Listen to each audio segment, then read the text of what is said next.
But those who have been very successful, either in music, sport, art, business, spiritual process, doesn't matter what, those people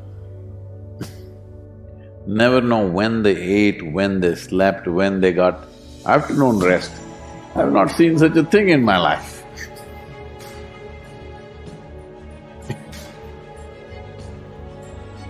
So, those who are committed to being successful with whatever they're doing,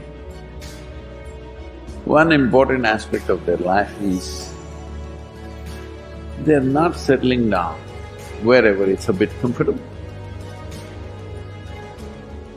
Because comfort will happen when they lower you to in the grave, very comfortable you are, you know. Right now, it's about ensuring